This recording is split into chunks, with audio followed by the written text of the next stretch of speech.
Поляки богатые? Ну, конечно, поляки моют туалеты в немцев, а мы в поляк. Вот так все туалетами занимаемся. Вот что. Немцы ездят в Англию мыть туалеты. Ну, вот как-то так. Угу. Все понятно. Такой Англичане, круговорот унитазов, я бы это назвал.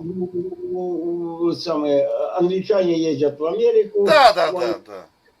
А американцы вместе с канадцами к нам в гости. Вот мы Мгм. когда заработаем на туалетах, они приезжают к нам погостить. Вот. И мы учим их язык, вот этот буржуйский, англичанский.